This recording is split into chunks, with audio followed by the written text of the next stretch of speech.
de la mesa, eso es bastante fuerte, ¿no? ¿Verdad? Conjurar la crisis de identidades y de memorias, eso, identidades y memorias, eso es como esencialismo puro.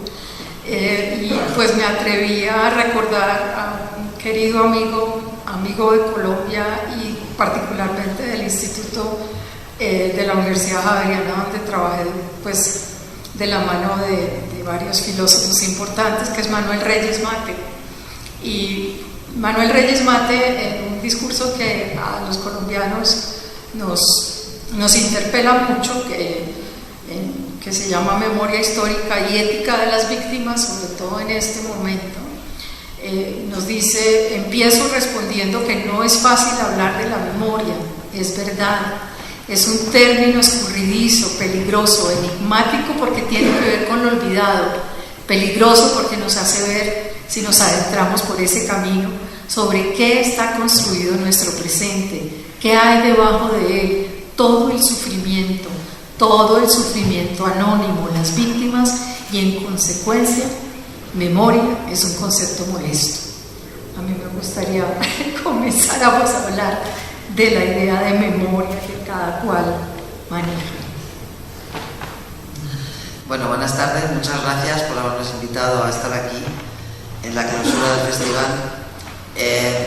Para mí memoria es una palabra clave porque en primer lugar es el concepto fundamental de mi oficio, ¿no? O sea, escribir ficciones tiene mucho que ver con el mecanismo de la memoria, como diré ahora, pero también es clave porque el tema más importante de mi obra, el tema sobre el que más he escrito, es la memoria individual y también la memoria colectiva, y lo que en España ahora llamamos memoria histórica, que tiene que ver con el olvido, efectivamente, porque si no hubiera habido olvido, no habría que reivindicar la memoria colectiva con esa etiqueta para que se supiera de qué estábamos hablando.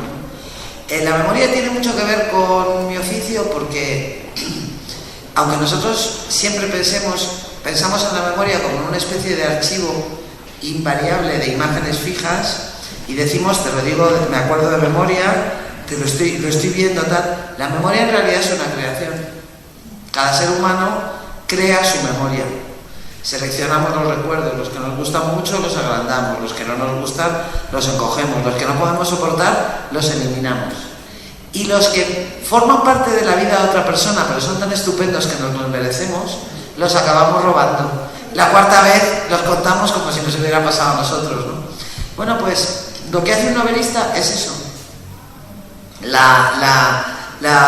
El procedimiento de inventar una ficción tiene que ver con eso, ¿no? Con encontrar dentro de tu memoria una fibra que te permita deslizarte en un personaje y usurpar, digamos, a ese personaje o configurarlo con los materiales de tu propia memoria. El procedimiento de seleccionar recuerdos y el de escribir novelas es muy parecido. De hecho, yo muchas veces aviso cuando estoy con alguien y me cuentan una historia que me gusta mucho o pasa algo que me parece muy divertido, suelo avisar, esto igual lo uso. Y cuando lo hago, la persona en cuestión me dice, ¿pero cómo te has acordado? Bueno, pues me he acordado porque yo sabía que me iba a venir bien, ¿no? Eso es fundamental. Luego está el tema de la memoria individual. La memoria es el concepto fundamental para crear la identidad. O sea, en la creación de la propia identidad, en la forja de la propia identidad, no hay ninguna materia prima tan importante como la memoria individual, la memoria familiar y también la memoria colectiva. Y yo vivo y escribo y pertenezco a un país donde la memoria, en efecto, es un tema muy espinoso porque se ha olvidado mucho. Entonces, como en un momento dado la consigna fue olvidar, pues la reconstrucción de la memoria o la recuperación de la memoria parece una tarea titánica, ¿no? En vez de haberse conservado de forma natural el relato de cómo fueron las cosas, ¿no? Y yo he articulado mi obra literaria sobre todo en el último segmento, en la última parte de los libros que he escrito, tiene que ver con eso, con la construcción de un relato. Con la construcción de un relato de los olvidados, de las personas que no aparecen en en el relato oficial. Eso es, de alguna manera, así podría resumir el espíritu de los episodios. Así que me parece muy interesante el tema. Bueno, yo creo que si se plantea el asunto desde un punto de vista simplemente académico, hay que empezar aclarando que no es lo mismo la memoria y la historia, y que pudiera parecer un contrasentido hablar de memoria histórica. Porque los historiadores, cuando hacemos historia, nos dedicamos a revisar dato por dato de las cosas, y la memoria es una construcción personal de selección y de reelaboración del recuerdo. Se habla, por ejemplo, en literatura de la generación del 27 como la generación de la amistad, y cuando uno la estudia dice, pues eres muy amigos, pero mira tú lo que decías en el año 25 de este, y mira este lo que decía en el año 29 de ti, ¿no?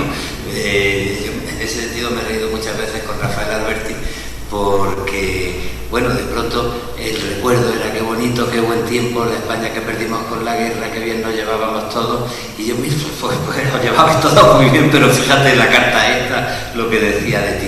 Entonces, una cosa es la historia y otra es la memoria como proceso de selección.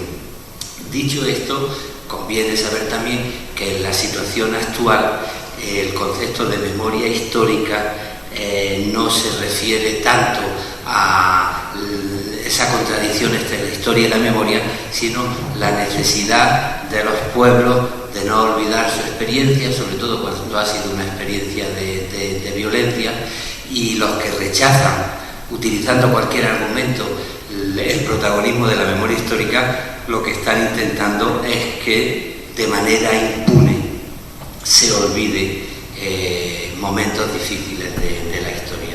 Y yo creo que las víctimas tienen el derecho de reivindicar en su memoria pues todo lo que ha sufrido, y además me parece que un país no puede cerrar página si primero no hace justicia.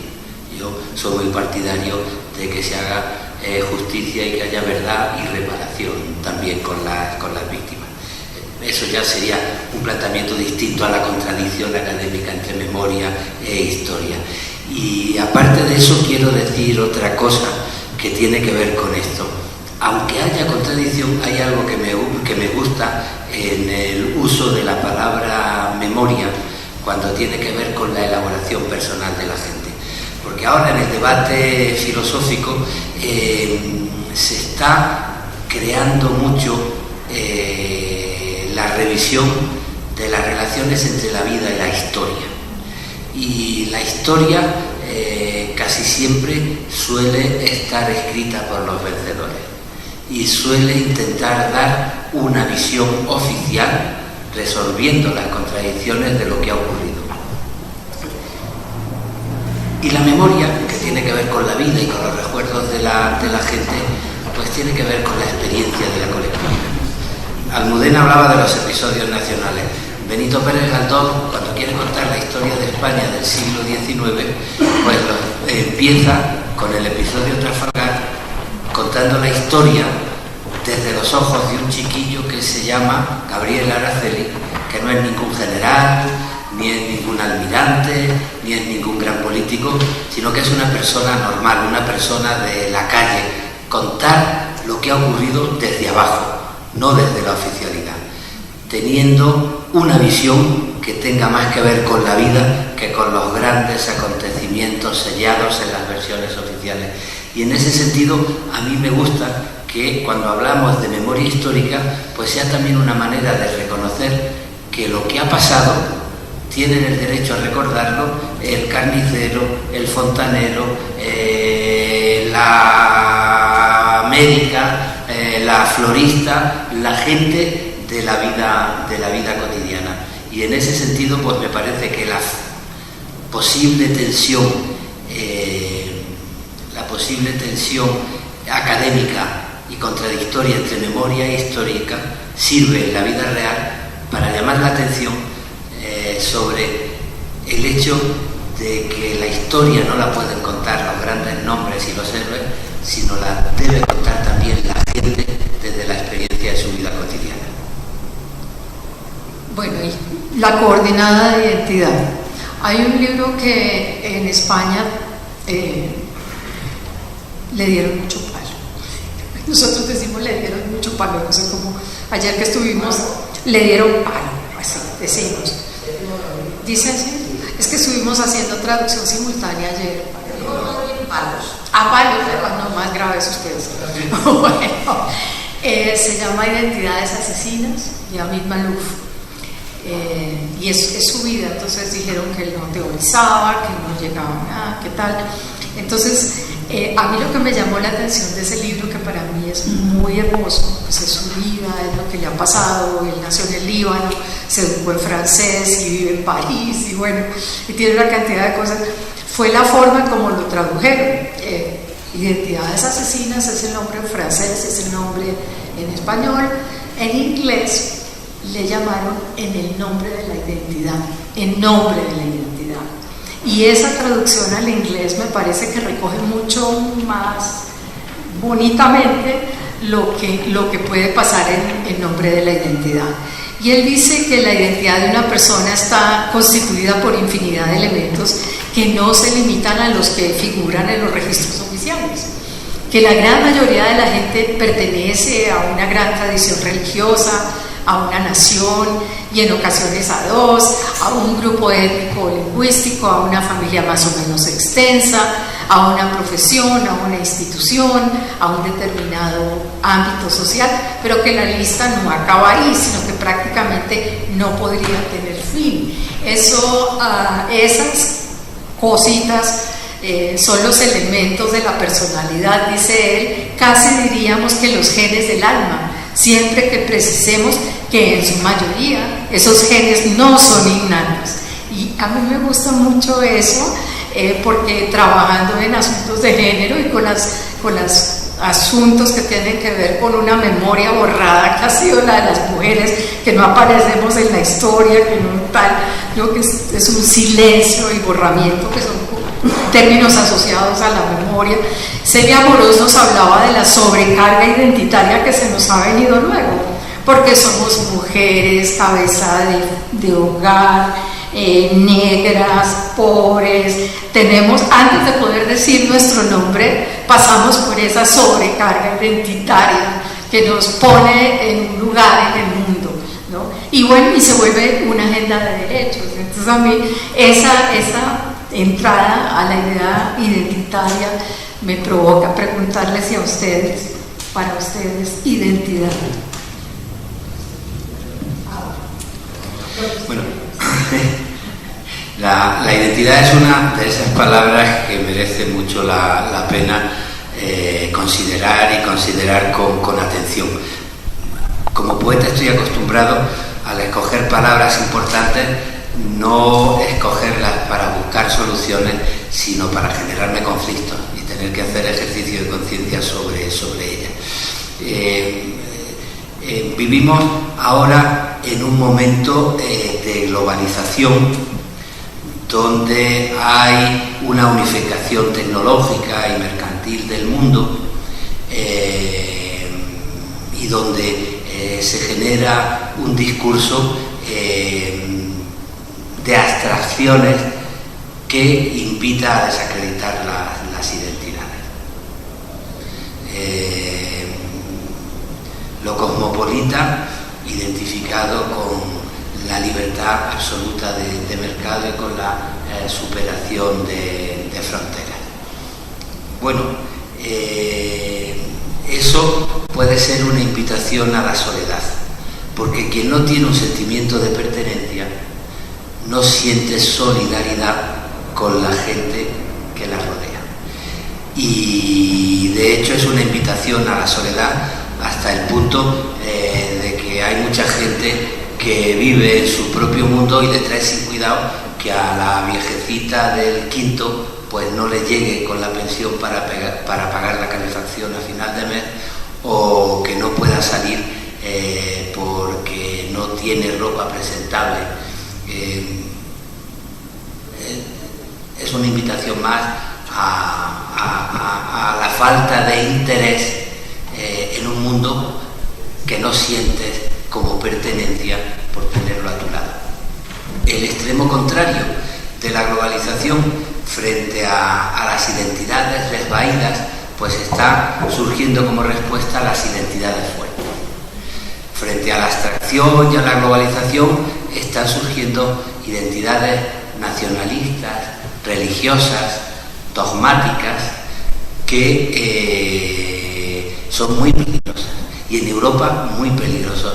Los brotes de nacionalismo que están surgiendo en Europa, en Francia, en Italia, en Hungría y en Holanda, y para no meterme en problemas, no voy a hablar de España, son brotes supremacistas, racistas, de odio al que viene de fuera y orgullo de gente rica que desprecia a los pobres porque se le tiene fobia a los pobres. O otra cosa más peligrosa, el neoliberalismo ha creado tanta desigualdad social, ha creado tanto miedo a la pobreza, que realmente la gente se siente desamparada, y cuando viene alguien de fuera pues cree que le van a quitar lo poco que tiene, y la gente en ese sentido es muy manipulable.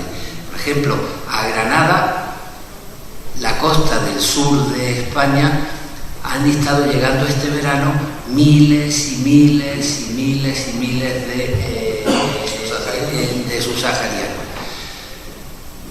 Si se tiene en cuenta que más del 50% de la gente de la provincia de Granada gana al mes menos del salario mínimo, y que no, incluso buscando trabajo, recibe un salario tan bajo que no sale de la pobreza, pues uno comprende que sea muy fácilmente manipulable para que digan los que vienen de fuera me van a quitar el trabajo que puedo conseguir o lo poco que puedo tener. Y resulta que nos descuidamos, y los derechos humanos pues acaban siendo el privilegio de una clase media acomodada, que queremos preocuparnos por los demás, porque los que están en la miseria lo único que tienen es terror a perder lo poco que tienen. Y en ese sentido surgen brotes de nacionalismo diciendo esto es mío,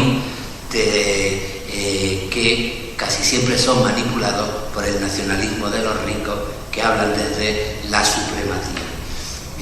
Frente a eso, pues yo creo que tenemos que aceptar la palabra identidad como una palabra llena de conflictos, para reconocer que uno pertenece a una sociedad y que es bueno tener un sentido de pertenencia,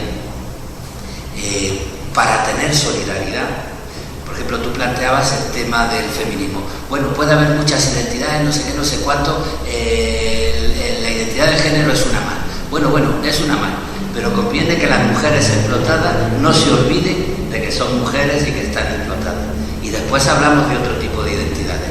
O sea, el sentido de pertenencia a mí me parece importante, siempre que tengamos la conciencia crítica de saber que ese sentido de pertenencia tiene que ser un sentido abierto, solidario, en diálogo con los demás, para no volver a caer en los dogmas, ni volver a caer en los instintos supremacistas de creerte mejor porque perteneces a una identidad concreta.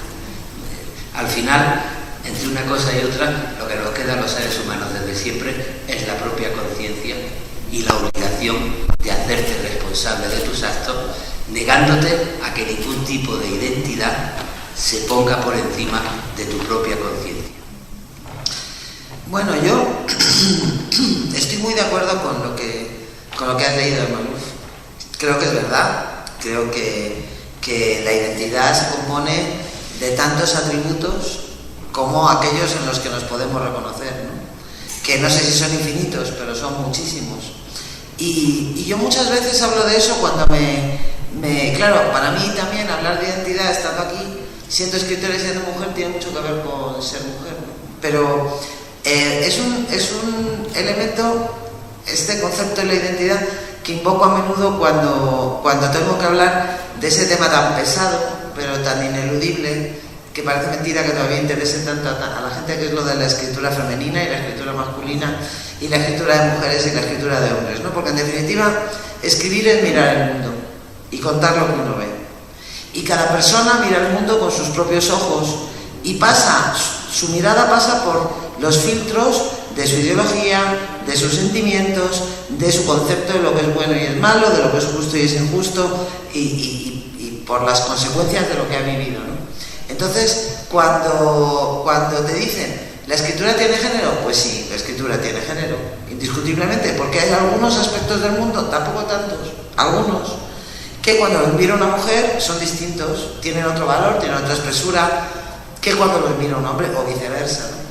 El problema es que la escritura tiene mucho más que género, igual que la identidad tiene mucho más que género. O sea, la escritura tiene riqueza o tiene pobreza, tiene una clase social, tiene una familia. Quiero decir que el problema que tengo yo a que me consideren una escritora femenina, a definirme identitariamente como escritora con esa etiqueta, es que a ningún hombre le consideran escritor masculino. Si a los hombres los llamaran, si se hablara de literatura masculina, yo no tendría ningún inconveniente en que, igual que se habla de literatura española, de literatura madrileña, de literatura de izquierdas o de literatura de primogénitos, porque yo soy primogénita y seguro que el mundo no es igual para mí que para mi hermana pequeña, se hablara de literatura femenina. ¿Cuál es el problema? Que lo que se opone es la gran literatura de todos los tiempos, que como todo el mundo sabe es masculina, y luego la literatura femenina, que es una especie de excrescencia subgenérica. Y eso es a lo que nos oponemos, ¿no? Eso es a lo que te opones, ¿no? Entonces, la identidad yo la concibo así, y no en términos absolutos, como ha sugerido también Luis, porque claro, la escritura tiene género, pero el mundo de un hombre rico y el mundo de una mujer rica se parecen muchísimo más que el mundo de un hombre rico y el mundo de un hombre pobre. Y mi mundo, aunque yo sea una mujer y tenga 2 cromosomas X, se parece mucho más al mundo de un hombre alemán que al mundo de una mujer de Ghana, aunque las dos tengamos los mismos cromosomas, ¿no? O sea que tampoco conviene, tampoco tiene sentido los grandes maximalismos ni los radicalismos absurdos. La identidad es algo tan fascinante porque es una fuente de contradicciones también, y realmente, bueno, pues qué es lo interesante en esta vida sino dudar y analizar las contradicciones. O sea que estoy bastante de acuerdo con eso. Respecto a lo de las identidades fuertes y lo que decía Luis, que es tan interesante, claro, vivimos en una época muy particular. Y yo tengo un amigo que me contó una historia que no se me ha olvidado, un escritor español, porque ¿qué es lo que nos cuenta la publicidad? En el mundo en el que vivimos, ¿qué es lo que se valora? Realmente el mensaje que recibimos es muy individualista, pero se vende desde el punto de vista de la originalidad. Sé original, no te parezcas a los demás, no te parezcas a la masa, salte de la masa, píntate el pelo de verde, tatúate el cuerpo, perfórate el cuerpo para ponerte anillos. Claro, el poder, con el color del pelo, con los anillos, se muere de risa. Quiero decir, la rebeldía que ahora se practica es absolutamente inane y absolutamente inofensiva para el poder. Y a propósito de esto, este amigo mío que se llama Rafael Reich recordaba un fragmento de la historia del Imperio Romano de Gibbon, un libro clásico antiguo, que cuenta una anécdota que me parece muy reveladora, que es que al final del Imperio Romano, cuando los bárbaros estaban empujando ya desde el este, en el Senado romano hubo un debate en el que un senador, lo máximo que produjo, la máxima aportación que pudo hacer, es que él había estado pensando y creía que era muy bueno uniformar a los esclavos. Dijo, vamos a uniformar a los esclavos porque si ponemos un uniforme a los esclavos les distinguiremos con un golpe de vista si cometen algún delito, si nos cruzamos con ellos por la calle sabremos si son esclavos. Y entonces un senador que estaba pensando aquel día, el único que pensaba, mientras los demás decían, ah, qué bien, qué bien, dijo, tú estás loco, si les ponemos un uniforme a los esclavos se van a dar cuenta de cuántos son y de que son muchos más que nosotros. Y entonces lo que hace el uniforme en este caso habría sido una herramienta básica para construir una conciencia de clase. Y el llamamiento constante a la originalidad, a la individualidad, al no te parezcas a nadie, a el colmo de los colmos es una campaña de publicidad que había en España, no sé si aquí también, que era maravillosa porque vendían bizcochos que se hacían en una taza. Entonces cada miembro de la familia se podía hacer su propio bizcocho, uno de chocolate, uno de limón, uno de manzana, y yo pensaba, bueno, con lo que era el símbolo que era que una madre hiciera un bizcocho y que todos se comieran un trozo del bizcocho, pues ahora el individualismo consumista llega hasta esos niveles, ¿no? Y eso es lo que le están vendiendo a los jóvenes como elementos fuertes para construir su identidad, que se pinten el pelo de colores, que se pongan piercings, que se tatúen, que lleven los pantalones cortos en invierno, que se pongan medias de malla. Claro, y realmente eso tiene mucho que ver con lo que llamamos con la debilidad identitaria de la época en la que vivimos. Bueno, eso pasa por muchos recuerdos, eso de partir el pan. Recordemos que es el origen latino de la palabra compañero, ¿no? Compagni, sí. Entonces, pues, sí, trae demasiadas resonancias.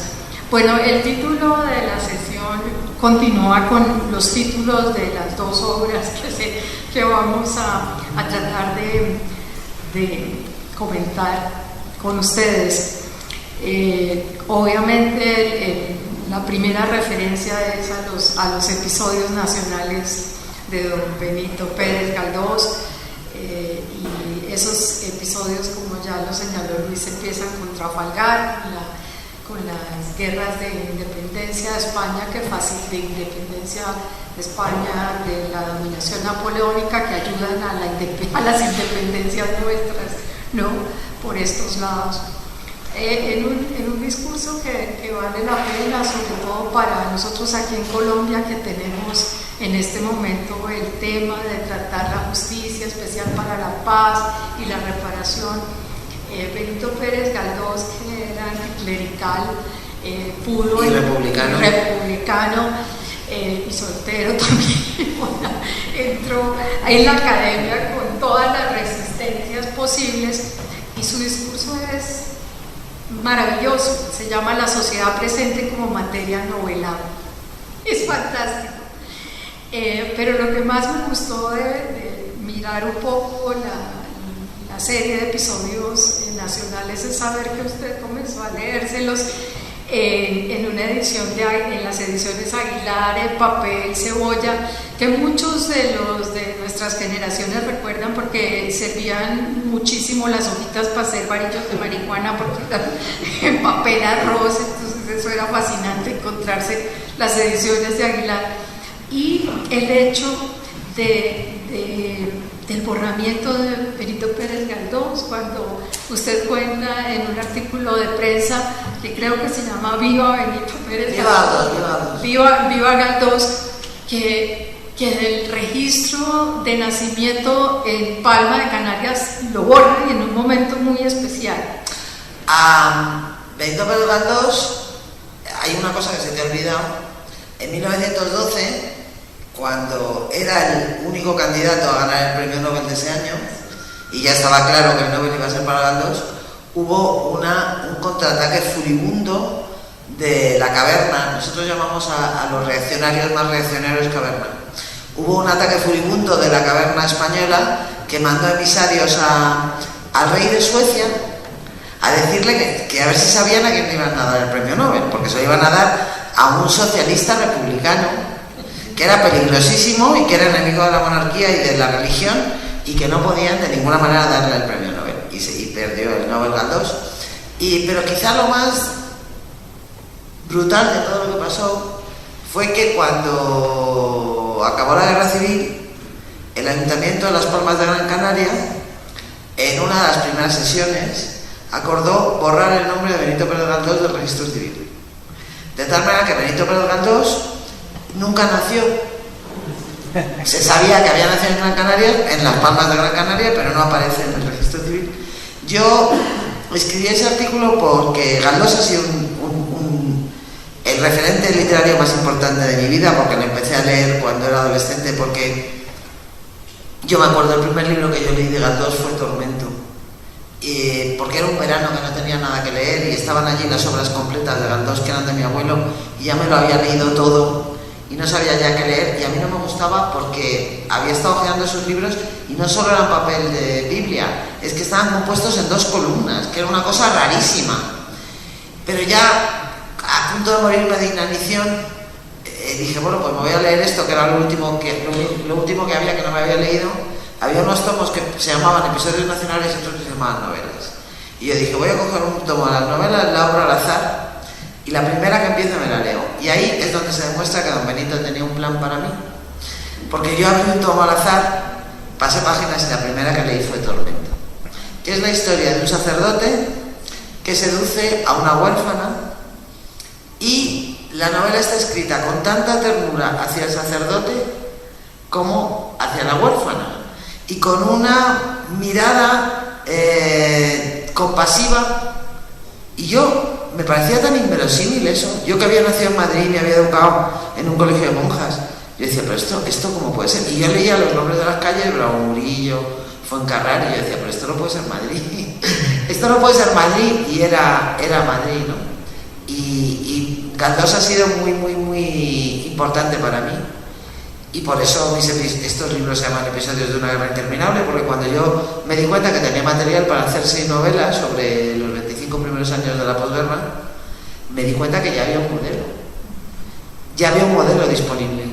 Y ahora voy a hacer un spot publicitario que hago a menudo, abro paréntesis, y digo que Benito Pérez Galdós, en el último tercio del siglo XIX, creó un formato narrativo transitable en el primer tercio del siglo XXI. A ver cuántos escritores en la historia de la literatura pueden decir eso. Cierro paréntesis publicitario. Y bueno, sí, ya está. Con el paréntesis publicitario termino. Ya se puede saber. Añada yo algo que tiene que ver con lo que venimos hablando también de la memoria y de la identidad. Fíjate, las críticas a Galdós, que a mí me afectaron y me hicieron tomar postura literaria y me hicieron acercarme desde la poesía a narradores como Almudena o como Antonio Muñoz Molina cuando recuperaban a Galdós, no tienen que ver tanto con La Caverna, con las iras del clericalismo cuando estrenó en 1900 El Extra, o con el odio con lo que lo persiguieron. No tiene tanto que ver con eso como con otro tipo de críticas. Es que en el año 70 un escritor progresista, Juan Benet, publica en Cuadernos para el Diálogo un artículo declarando la muerte de Galdós. Galdós no sirve para nada porque es un narrador envejecido y no experimenta con la literatura. Y hubo toda una generación que despreció a Galdós no por ser anticlerical, sino porque consideraba que no era un escritor experimentalista ni esteticista, sino que se dedicaba a contar pues la vida de la gente. Decía, es que parece que hace un centón de un registro civil. Y hubo muchos escritores que despreciaban a Galdós lo mismo que despreciaban a Antonio Machado. Después de la dictadura o al final de la dictadura, en España se pensó que toda la poesía social y que toda la narrativa social era muy atrasada, muy vieja, y que para ser modernos y entrar en la modernidad lo que había que ser es ser experimentalistas, renunciando al relato. Y me refiero tanto al contar de la poesía o al contar de la novela. Y a mí me interesó mucho que hubiese gente que reivindicase el relato, que reivindicase Galdós, como yo estaba reivindicando a Blas de Otero o a Antonio Machado o a los poetas de la posguerra, porque me parecía importante. Y eso tiene que ver con lo que estamos hablando de la memoria y lo que estamos hablando de la identidad. Hemos pasado unos años donde se había decretado el fin de la historia, el fin de los grandes relatos, ¿no? Vamos a acordarnos de Lyotard. Para él decretar el fin de los grandes relatos utiliza una imagen que a mí me interesa mucho utilizarla, pero a la contra. Él habla de los viejos que se sentaban en la hoguera a hablar con la tribu y empezaban con un protocolo, decían: yo, nieto de tal, hijo de tal, voy a contar esta historia. Y él dice, decían nieto de tal, hijo de tal, no porque estuvieran muy orgullosos de su familia, sino para avisar a los jóvenes que estaban escuchando que ellos un día, cuando el viejo desapareciese, tendrían que dar un paso adelante, ocupar el lugar del viejo, seguir con la cadena y decir: yo, nieto de tal, hijo de tal, voy a seguir contando la historia que consolida la vida de una comunidad. Bueno, en un tiempo en el que se han contado, que se ha insistido en el fin de los relatos, estamos también asistiendo a la conversión de la vida en la prisa, en la aceleración. Cada vez el mundo es más vertiginoso, hay millones de fuentes de información diaria que hacen que lo que hoy es actualidad, mañana ya no tenga sentido ninguno y esté envejecido, hasta el punto de la aceleración se está llegando que incluso parece que los seres humanos tienen también fecha de caducidad, que solo vale el instante. La sacralización del instante en la sociedad neoliberal es la conversión del tiempo en un objeto de usar y tirar. Bueno, frente a esa realidad, a mí me interesa recuperar el relato y hacer una versión del tiempo que sirva para contar: yo, nieto de tal, hijo de tal, cuento la historia que es la experiencia de mi comunidad, y no soy un viejo cascarrabias que piense que los jóvenes son tontos, sino que soy el viejo que cuenta la historia para que los jóvenes un día, desde su propia experiencia, den un paso adelante y cuenten la suya. Yo creo que ese tiempo del relato es el tiempo de la literatura frente al tiempo del usar y tirar convertido en mercancía. Y por eso me gusta reivindicar a Benito Pérez Galdós más que a los escritores experimentalistas, ¿no? Bueno, como me he metido con los viejos cascarrabias, yo siempre digo que tan antipático como un viejo cascarrabias es el joven hedonista que se cree que se lo está inventando todo y que llega con 20 años creyendo que se está inventando la política, se está inventando la literatura, se lo está inventando todo y no tiene nada que aprender de los mayores. Bueno, pues la literatura, el hecho de que Almudena escriba porque ha leído a Galdós o que yo escriba porque he leído a Antonio Machado, es precisamente el marco de juego de un diálogo generacional donde los viejos no son cascarrabias ni los jóvenes son hedonistas, sino que hay un diálogo con la tradición en busca del porvenir. No, yo iba a contar una cosa que me gusta mucho contar, que pues la voy a contar muy brevemente, pero que también tiene mucho que ver con la memoria y con la identidad a propósito de Galdós, porque para que se vea también lo que supone la violencia, una guerra, lo que significa una dictadura. A mí siempre me llama mucho la atención que los miembros de la generación del 27, los creadores más brillantes de siglos de historia de España, se fueron al exilio a amar a Galdós. O sea, Buñuel se fue al exilio a hacer películas basadas en novelas de Galdós. Luis Cernuda escribió un poema memorable que se llama Díptico Español, donde dice que él ya España no la necesita, pero que sigue siendo español porque sigue necesitando la España de los libros de Galdós. Max Aub escribe El laberinto mágico para contar la guerra civil siguiendo el formato de los libros de Galdós. Lo primero que hace Rafael Alberti y María Teresa León cuando se convierten en editores en Argentina es editar a Galdós. Hay un amor constante porque para esos escritores exiliados del 27 Galdós era su vínculo con España, su vínculo con su identidad y su vínculo sentimental con el país que habían perdido. Entonces, mientras pudieran seguir leyendo a Galdós, ellos se seguían sintiendo españoles y España seguía siendo su país, ¿no? Y es muy curioso que mientras pasaba eso en el exilio, los que se habían quedado en España, que eran como los segundones, como un grupo de escritores más o menos mediocres, pero que no estaban desde luego al nivel de los que se exiliaron, decretaron la muerte de Galdós y la ruina de Galdós.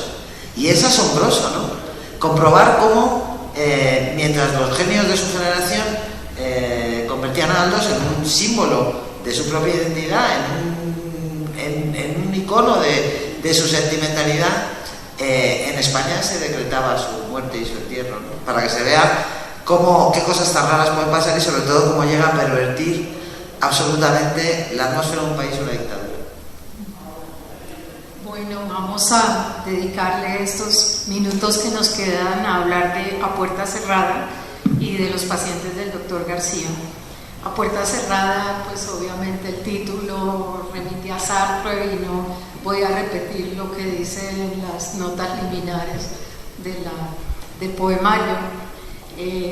A mí me encanta que ustedes dos se dedican todos sus libros el uno al otro, me fascina, porque además cada dedicatoria es la misma pero es distinta. Entonces, A Puerta Cerrada está dedicado también a Almudena, Camino de la Orilla, y Los pacientes del doctor García está dedicada a Luis, Otra vez y Nunca serán bastantes. ¡Ay, qué bonito! ¡Ay, qué bonito! Hay uno que me fascina, que es un poemario que se llama Almudena, que está prologado por Almudena. Y es una carta de amor que yo me la pido. ¿Cómo fue que aprendimos a decir? Y siguiente. Además, y lo siguiente para lo siguiente, es lo siguiente, ¿no? Cuando en España lo usan para los jóvenes ahora, para decir, como decimos aquí, súper. Entonces es lo máximo, es el superlativo. Ustedes son superlativos con sus dedicatorias, son hermosos. Experiencia para mí, ¿no? Experiencia ética de responsabilidad frente al rostro del otro, como nos enseñó Manuel Levinas. Lo cotidiano, las vidas precarias del poema, desempleo, por ejemplo. Me llaman de repente a la palabra invierno, entro en ella. Me piden disculpas sin mirarme. Qué pena, una reestructuración, la reingeniería de la empresa, no sé qué, todos esos eufemismos, ¿no? Entro entonces en la palabra invierno, me piden disculpas sin mirarme, ya no trabajo aquí. O las del poema Rehabilitación, vidas precarias a las que nadie canta tampoco porque no es popular, A Puerta Cerrada. Bueno, como has dicho, Carmen, el título está tomado de una obra de teatro de Jean-Paul Sartre, que es esa famosa obra donde los personajes primero descubren que están muertos y después descubren que están en el infierno. Y uno de ellos dice una famosa frase que se hizo como una consigna: el infierno son los otros. Como yo reivindico mucho el ejercicio de conciencia, creo que un poeta no se puede dedicar a dar sermones, y al decir el infierno son los otros puede caer en la tentación de creer que no tiene responsabilidad ninguna. Si el infierno son los otros, yo soy parte de los otros, el infierno soy yo. Y a partir de ahí, yo en este libro, en el que hablo de unos años muy difíciles, no solo económicamente, sino políticamente, con mucha corrupción, con mucha mentira, con mucha impunidad, pues me encerré a puerta cerrada, no para dar sermones, sino para buscar qué parte de responsabilidad tenía en la degradación de la sociedad en la que estaba viviendo. Y bueno, al final, después de tomar conciencia de todos los conflictos, encuentro en mí una salida de esperanza a través del amor y a través de la poesía. Soy un escéptico con creencia, en ese sentido. Me gusta mucho el título de un libro de Ángel González, otro de mis maestros, que dice: sin esperanza, con convencimiento. Uno, si ejerce la inteligencia, puede darse cuenta que no hay muchas posibilidades de transformar muchas cosas, pero eso no significa que tenga que renunciar a mis convicciones, y defiendo mis convicciones a través del amor y de la poesía para seguir enfrentándome a un mundo que la inteligencia se empeña en decirme que no tiene arreglo. y ese es un poco el sentido de a puerta cerrada. Lastimosamente no están las editoriales que los publican a ustedes, pero en todas las librerías están, de manera que parte de estar aquí es decirles, léanlos. Episodios de una guerra interminable. Siempre que hablo uno, cuando comencé con Inés o la Alegría, pensé cuánta investigación de archivo tiene, cuántos materiales usa, cuánto entretejer, ¿no?, de ficción e historia y crónica, y una cantidad de materiales que están de verdad entretejidos. Un reto, no son novelas corticas, no. Todas son de 600 y tantas páginas, ¿no? Toca, en el caso de personas de mi edad, leerlas con un cojín porque ya no las sostiene uno, le duelen las manos, pero caramba, qué maravilla, todos esos materiales.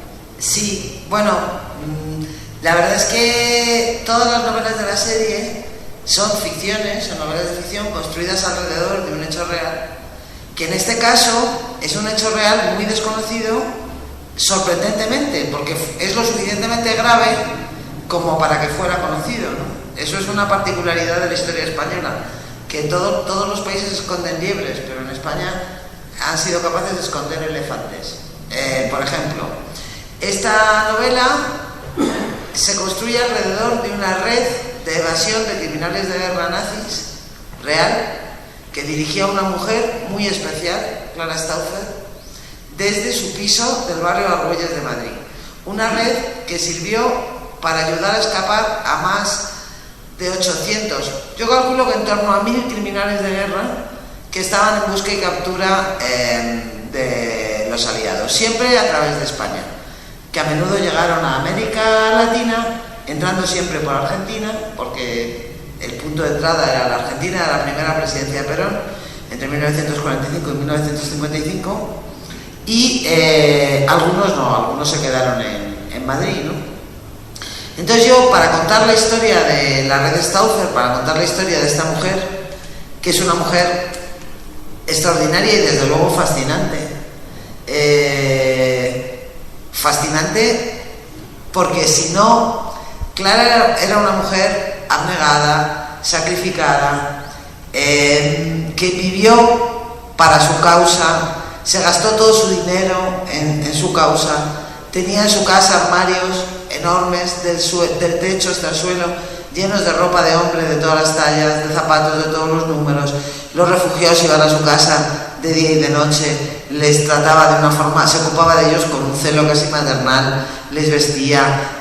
Claro, si ella hubiera hecho todo eso para cualquier otra causa, ella sería una heroína, pero ella trabajaba para el mal, porque los criminales de guerra nazis son una encarnación indiscutible del mal en la tierra, ¿no? Sí, bueno, eso es verdad, ¿no? Entonces, yo me enganché a Clara Stauffer porque, igual que a mí, yo solo puedo admirar a los héroes que tienen miedo y a los que se equivocan y a los que meten la pata. Esos son los héroes que me interesan, los otros no me interesan. De la misma manera que me interesan esos, yo creo que solo merecen la pena los malos que tienen virtudes. Esos son los que dan miedo de verdad, ¿no? Porque los malos de Batman no le dan miedo a nadie porque no existen.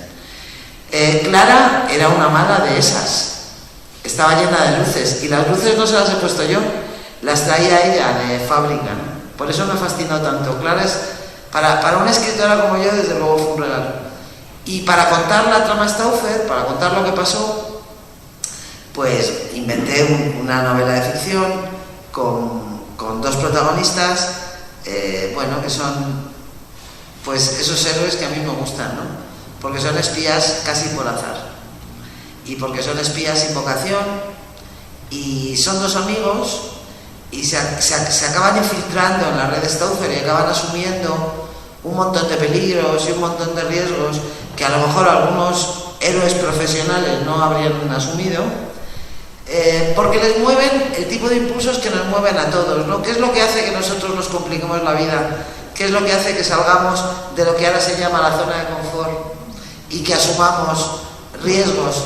Pues cosas como la lealtad, como la gratitud, como la amistad, y eso es lo que les empuja a ellos, ¿no? Ellos son agentes de unos dirigentes republicanos en el exilio que o sea, no tienen detrás ni un gobierno, ni un país, ni un organismo de inteligencia, que va, son unos románticos en ese sentido, ¿no? Y esa es un poco la idea de la novela.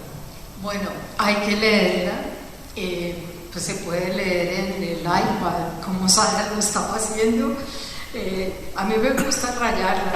A mí me gusta leer en papel también. Sí, y además porque estos personajes cambian de identidad cada momento y entonces hay que hacerse el plano de cuántas veces. Hay una lista de personajes al final. Sí, enorme, ¿no? La gente que no lee el índice no se entera y vienen y me dicen, ya tengo 4 folios, digo, pero si hay una lista de personajes al final. Y dicen, sí, pero es que no he llegado. Digo, no, pero sale en el índice. Y dice, ya, pero es que yo no me leo el índice. Eso pasa. Eso me pasa. Eso pasa. Recordábamos en estos días a Bryce Echenique que resulta que tenía esta definición, o tiene esta definición de prólogo tan buena que es: prólogo es esa parte del libro que uno escribe después, la pone antes y no se lee ni antes ni después. Y resulta que los elementos liminares de los libros, a mí me fascinan las dedicatorias, como ya ven, a Mercedes, como siempre, ¿no? Solo hay una dedicada a Carmen Balcells. Pero a mí me encanta eso porque ahí están, viviendo en el limen, están los detalles. Y quiero terminar con algo que tiene que ver con el limen. En el discurso, en el banquete de Platón, hay una mujer que cuenta y habla de quién es amor y nos dice que es Diotima, ¿no? Y nos dice que el amor es un niño desnudo que habita en los dinteles, ni adentro ni afuera. Ustedes dos son una pareja amorosa, una pareja que se manda mensajes desde el limen de los libros, hay que leerles esas dedicatorias. Son unas personas maravillosas que han cerrado este festival, que es también una empresa de amor de la Asociación de Amigos del Instituto Caro Cuervo, para obligarnos a abrazarnos, una institución que tiene 76 años y con la cual el Instituto Cervantes, ya con el traje de funcionario, del cual es director Luis ahora, a partir del 1 de agosto, hemos firmado un convenio. Muchísimas gracias a la asociación por hacer posible este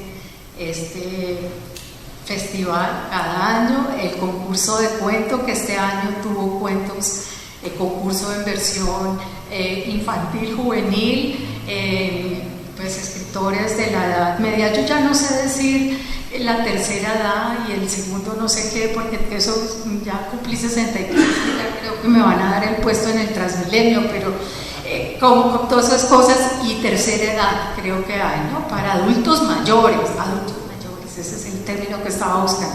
Entonces, bueno, hay todo eso, y ver a estos adultos mayores emocionados recogiendo su premio, o ver el premio para los chicos que fue dado por el Fondo Acción, y fueron 10 millones de pesos para hacer un proyecto en su colegio. Eso me pareció fantástica idea. Y ver que uno de los ganadores del premio de cuento en 3 o 4 festivales anteriores, el ganador ahora es ganador de un premio de novela, pues eso sí, definitivamente es vocación por la esperanza. Muchísimas gracias. No vamos a dar preguntas al público porque todos estamos, como decimos en Colombia, mamados, rendidos de estos 3 días. A ellos los han tenido en entrevistas a las 6, a las 7, a las 8, que semana, que no sé qué, y fantástico, ¿verdad que sí? Pero es sábado y nos merecemos un descanso. Gracias por todo el afecto. Muchas gracias.